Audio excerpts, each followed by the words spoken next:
화무 11홍이라 했습니다. 권력이 강하고 영원할 것 같지만 그것도 역시 잠시간일 뿐입니다. 진실을 영원히 가둘 수는 없습니다.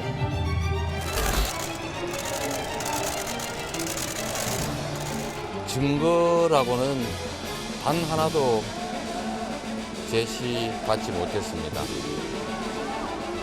상식적으로 있을 수 없는 이런 내용으로 범죄를 조작해 보겠다는 이 정치검찰의 연민을 느낍니다. 네, 주말부터 오늘 아침까지 제1야당의 5번째 검찰 소환으로 정치권 떠들썩했습니다. 오늘 아침에는요, 민주당 정부 여당을 향해 카드를 한 장 꺼내 들었습니다. 어떤 내용인지 직접 듣고 오시죠. 가장 시급하고 심각한 부분은 국방부 장관입니다. 그래서 저희 민주당에서는 지난주 국방부 장관의 해임을 대통령에게 요구했지만 대통령은 그 어떠한 답변도 해오지 않고 있는 상황입니다. 그러므로 저희 민주당은 국방부 장관 탄핵소추안을 발의할 것이라는 점을 여러분께 말씀드립니다. 네, 조금만 마음에 안 들면 탄핵이 이제 습관적으로 나오는데 앞으로는 본인들이 이제 집권 여당을 될 생각이 없는 모양입니다. 거대 야당으로서 의석을 가지고 윤석열 정부를 견제한다고 하지만 그것은 객관적이고 합리적인 근거를 가지고 해야만 되지 않나 생각을 합니다. 네, 이종근 실장님, 네네. 이종석 국방부 장관에 대한 탄핵안 카드가 나왔습니다. 근데 이 시점이 묘한 게요. 윤석열 대통령 한국에 돌아온 직후에 내각 단행하겠다 이런 내용이 언급이 됐거든요. 뭔가 선제적인 공격이라고 해석을 해야 할까요? 네, 선제적인 공격이라고 공세라고 할 수가 있겠고요. 또 이 공세는 아마도 성공을 하지 못할 것 같습니다. 왜냐하면 탄핵이라는 것은 선출직 공무원이나 또는 임명직 공무원 중에 고위 공무원인데 검찰이 소추할 수 없는 어떤 고위 공무원에 한해서 파면을 시켜야 되는데 이 파면을 실질적으로 시킬 수 없는 상황에서 국회가 소추하고 헌재가 결정을 하는 겁니다. 네. 처벌이 아니라 파면이거든요. 물론 처벌이라는 이렇게 표기도 돼 있지만 궁극적으로는 직을 그만두게 하는 게 목적인데 만약에 이번에 소폭 개각에서 이종석 국방장관을 네. 다른 사람으로 이렇게 교체를 한다면 이 대상 자체가 사실은 이미 직을 그만두게 된 상태이기 때문에 이 탄핵이라는 과정을 더 이상 진행을 할 수가 없는 상황이 됩니다. 임성근 판사 같은 경우가 그런 경우였는데 탄핵 국회에서 소출할 때까지는 사실상 이 임성근 판사가 직을 계속 유지하고 있었다가 헌재로 넘어가는 단계에서 임성근 판사가 자연스럽게 정년퇴직을 해버렸어요. 그러니까 헌재가 그냥 각하시켜 버립니다. 그래서 아마도 이번에도 선제적인 공세에 불과하는 그런 상황이 될 것 같습니다. 네.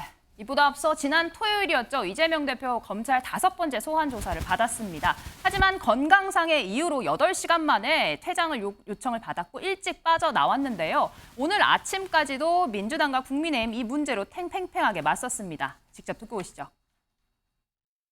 혐의와 관계없는 이야기로 시간만 질질 끌더니 다시 6차 소환 조사를 하겠다고 일방적으로 통보했습니다. 참으로 비열하고 악랄합니다. 대선 이후 지금까지 압수수색을 376건이나 했습니다. 그런데도 나오는 증거가 없습니다. 빈수레가 요란하고 소문난 잔치에 먹을 게 없다더니 검찰 수사가 딱 그 짝입니다. 조사를 받고 돌아온 이재명 대표는 국민 보란 듯이 자리에 누웠고 민주당 소속 의원들은 기자회견을 열어 이 상황을 정치검찰의 정치수사, 정치사냥이라고 규정했습니다. 이쯤 되면 불체포 특권 포기 번복을 위한 명분 쌓기 말고는 도저히 이해할 수 없습니다. 죄의 유무는 여론이 아닌 법 원칙에 따라 결정되는 것이라는 명료한 사실을 기억하고 수사 방해용 단식을 중단하시기 바랍니다. 네, 이재명 대표 조사를 모두 끝마치지 못한 상태입니다. 이런 가운데 당장 내일 오후 검찰에 다시 한번 나가겠다 이야기했는데요. 민주당 이야기 직접 듣고 오시죠. 이재명 당대표는 오는 12일 오후 검찰에 한 번 더 출석합니다. 검찰의 부당한 추가 소환 요구에도 불구하고 12일 당당히 응하겠다는 입장입니다. 검찰이 이번 조사마저 무도하게 조작하는 등 검찰권을 남용할 경우 당이 할 수 있는 모든 권한을 사용해 대응할 수밖에 없음을 분명히 밝힙니다. 네. 이종근 실장님, 이재명 대표 검찰 수사에 임하는 태도가 논란이 됐습니다. 일단 진술 조서에 사인을 하지 않고 나왔거든요. 네네. 그리고 뭐 12일 내일 조사도 받겠다 받지 않겠다 이야기가 나왔는데 조금 전 들어보니까 갑자기 오후에 나가겠다라고 이야기를 했어요. 네. 어떻게 보십니까? 일단 조서 날인을 거부한 상태라면 그것이 증거에 채택이 되지 않는 상황이니까 네. 당연히 시간을 지연시키려고 하는 것이 아니냐. 하루 종일 사실은 검찰 내에서도 신경전이 좀 벌어졌던 것 같아요. 검찰에서는 녹화를 하는 게 어떠냐라고 권했고 그것을 거부한 상태에서 마지막 순간 그러니까 지금 500만 달러와 300만 달러가 약간 다르잖아요. 스마트팜 500만 네, 달러와 방북 대납에 300만 달러. 근데 스마트팜 500만 달러까지 딱 이 조사가 끝난 시점에서 300만 달러 가기 직전에 그만두겠다. 건강 상태를 얘기하고 2시간 반 동안 조서를 본 다음에 사인을 하지 않고 그냥 나가버렸습니다. 이게 정경심 교수랑 비슷한 케이스거든요. 정경심 교수도 1차 소환 때 4시경에 건강상의 이유로 조서를 보자마자 그냥 거부를 하고 나갔다가 네. 이틀 만에 다시 또 소환을 당했는데 거의 그렇게 똑같이 반복이 되면서 국민들의 여론이 사실 그렇게 좋은 것 같지는 않습니다. 김준일 에디터님, 이런 상황을 예견을 한 건지 이재명 대표 18일쯤에 체포동의안 올 거다 이런 얘기를 지인에게 직접 했다라는 보도가 나왔습니다. 예. 이 계산대로 하면 추석 전에 영장도 뭔가 청구가 되고 이런 타임라인이 그려지는 건가요? 근데 저는 뭐 지난달부터 네. 뭐 8월에 영장을 치네, 9월에 영장을 치네 이렇게 했을 때 MBN 여기 프레스룸에서도 얘기했는데 여러 번. 네. 예, 9월에 칠 거고 추석 전이 될 거다. 뭐 이런 얘기를 한 적이 있어요. 그러니까 타임라인이나 수사 네. 상황을 봤을 때 그게 유력하다라고 보는 거고 그래서 이제 본회의 일정이 그때는 안 나왔을 때였습니다. 근데 이제 본회의 네. 일정이 나온 거죠. 그래서 18일하고 20에서 21일하고 25일 이렇게 잡혀 있다라는 거예요. 그러니까 지금 법상으로 보면은 체포동의안 보고 이후에 24시간 이후 72시간 내에 이제 표결에 붙여야 된다라고 하니까 18일에 만약에 하면은 20일이나 21일에 표결에 네. 들어갈 가능성이 높고 20일이나 21일이면 25일인 거죠. 그래서 중요한 거는 어쨌든 지금 상황에서 그럴 가능성이 상당히 높아졌다. 왜냐하면 10월 달에는 본회의가 없습니다. 네. 대부분 이제 국정조사 기간이기 때문에 11월이 돼야 되기 때문에 그러면은 너무 늦춰진다 하니까 검찰에서도 아마 이번 달에 칠 가능성이 높은데 그건 중요한 거는 어쨌든 이게 이제 영장, 그러니까 체포동의안이 표결이 어떻게 될 것이냐 네. 이게 좀 관건일 것 같아요. 예. 네, 이재명 대표 검찰 조사에서 특히 이 김성태 전 쌍방울 회장과의 연관성을 극도로 부인을 했다라고 합니다. 상대할 사람이 아니다, 뭔가 해를 끼칠까 봐 멀리했다 이런 진술을 했다라고 하는데요. 과거 이재명 대표 발언 직접 듣고 오시죠. 아무런 근거도 없이 허무맹랑한 소설을 가지고 스마트팜비 500만 불, 방북 비용 300만 불을 쌍방울이 대신 내줬다는데 도지사가 무엇이 아쉬워서 그냥 방북해서 사진 한번 찍겠다고 조직폭력배 출신의 믿을 수 없는 사업가를 보고 수십억 대신 내라고 부탁하고 여러분은 믿어지십니까?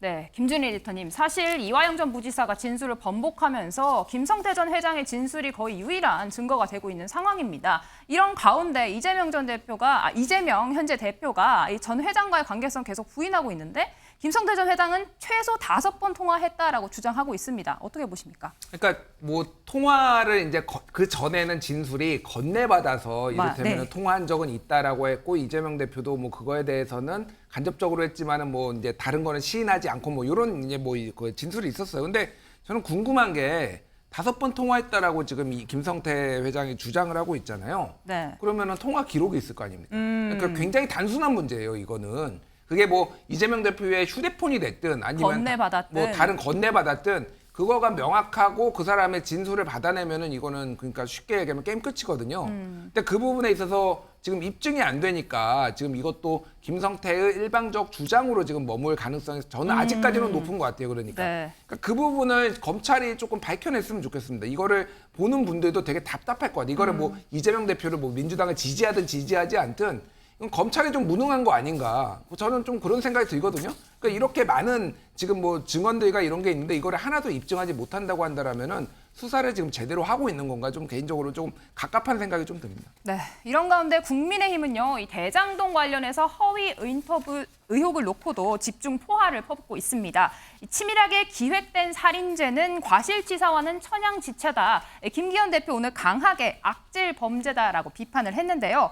마침 오늘 검찰 조사에 나온 신학림 씨의 과거 SNS가 또 화두가 되고 있습니다. 배신은 예술이다. 3일 전에 폭로했다. 이런 언급한 글. 이종근 실장님, 이 내용 어떻게 보셨습니까? 일단 신학림 전 언론노조위원장은 기자입니다. 기자라면 자신의 어떤 공익적인 그런 그 직업의식이 있어야 되거든요. 그런데 이 지금 SNS 글은 어떤 걸 뜻하냐면 이런 겁니다. 배신이라는 건 딴 게 배신이 아니라 같은 언론인 출신들끼리 나눈 대화인데요. 네. 어떻게 사흘 전까지 이것을 보안을 유지할 수가 있었냐. 나한테도 얘기 안 했으니까 배신이다. 대단하다. 이런 서로 간의 어떤 그런 농이 섞인 이야기지만 그 안을 들여다보면 사흘 전, 그러니까 대선 투표일 직전에 이것을 터뜨렸으므로 굉장히 타깃이 정확한 타격이다, 배운다, 이렇게 표현이 되어 있습니다. 즉 이것은 어떤 의도가 있었다는 거죠. 우리가 보도를 할 때 타이밍을 잡는 것은 정치적인 그런 의도를 갖고 있으면 안 되는 것이거든요. 근데 이 대화는 어디엔가에 타격을 주기 위한 그런 날을 택했다. 그날까지 아무한테도 얘기 안 하고 보안을 유지했기 때문에 아이고 배신입니다. 라는 식의 농담을 하면서 이런 대화를 나눈다? 이건 저는 글쎄요. 신학림 위원장과는 좀 개인적인 어떤 관계도 있지만 같은 네. 회사에 있었으니까요. 하지만 그러시군요. 정말 기자 정신이 없는 그런 그 표현이었다라고 생각을 합니다. 네, 허위 인터뷰 수사 지연 이런 의혹들에 대해서 검찰이 계속 수사를 진행하고 있습니다. 이런 가운데 단식 투쟁 12일 차에 들어선 이재명 대표 오늘 기력이 떨어진 건지 오전 최고위에도 불참을 했습니다. 민주당 중진 의원들 직접 찾아가서 단식 중단해 줄 것을 요구했는데요. 영상으로 만나보시죠. 이미 단식을 시작한 지 열흘이 넘었고 건강과 체력의 한계가 온 것으로 보입니다. 뭐 단기간에 끝날 문제들이 아니기 때문에 먼 눈으로 보고 단식을 중단해 주시기를. 일시적인 행태라면은 뭐 해결점이라도 있을 것 같은데 뭐 말을 해도 속된 말로 귓등으로 안 들으니 신중하게 잘 판단하겠습니다. 너무 감사합니다. 네, 이재명 대표 최근에 고기를 굽는 꿈까지 꿨다라고 합니다. 하지만 민주당 중진 의원들의 만류에도 단식 계속하겠다라는 입장인데요. 이 단식 현장 어제 화제의 인물이 등장했습니다. 영상으로 만나보시죠. 주민들도 이 상황을 많이 착잡하게 보고 있으니까 단식 거두시고 건강 챙기셨으면 합니다. 건강도 챙겨야 되겠지만 어쨌든 폭주를 조금이라도 막아야 될 것 같아서 국민들도 많이 걱정하니까 네. 걱정을 좀 덜어주십시오. 아니 깜빡에 계셔야 되실 분이 여기서 쳐오고 계세요? 또 국민들도 이 상황을 착잡하고 지켜보시고 계시니까 단식을 거두시고 의료진의 도움을 받았으면 좋겠다 이렇게 말씀을 드렸습니다. 네, 이낙연 전 대표 직접 찾아와 단식 중단을 호소했는데 들으신 것처럼 강성 지지층으로 추정되는 사람으로부터 비난 목소리도 들렸습니다. 이런 와중에 이용혁 교수님, 네. 이낙연 전 대표가 신천지와 연관되어 있다 이런 주장이 나왔어요. 네, 그 이제 근거 자체는 최근에 이낙연 전 대표가 유튜버 정모 씨를 상대로 해서 네. 불법 행위로 인한 5천만 원 상당의 손해배상을 제기한 것에 이야기가 시작되었습니다. 네. 근데 그 얘기는 무엇이냐 하면 이 정모 씨 유튜버가 신천지와 지금 이낙연 전 대표가 손을 잡았다고 하는 증거가 있다라고 하는 이제 영상을 게재를 한 것이죠. 그래서 이것이 허위 사실이라고 하는 것에 손해배상을 청구했는데요. 이 정모 씨의 주장의 논거 자체는 네. 이낙연 전 대표가 유학을 가지 않았습니까? 미국에. 근데 그 기간이 1년 17일이다. 그런데 이 1년 17일이라고 하는 그 기간이 노아가 방주를 타고 이렇게 떠다니는 기간이 네. 1년 17일이라고 똑같다. 그런데 여기서 그 중요한 점은 이 정모 씨의 주장입니다. 네. 지금 그 노아의 교리와 신천지의 교리가 상당히 유사하다. 똑같다. 그렇다고 본다면 뭔가 그 이낙연 전 대표하고 끈끈한 연관관계가 있는 것은 아닌가라고 하는 이제 취지의 주장을 이렇게 한 것이고요. 이와 그 더불어서 신천지의 그 특정 상징성을 나타내는 이른바 색깔 자체가 네. 이낙연 전 대표의 넥타이 색깔하고 동일하다.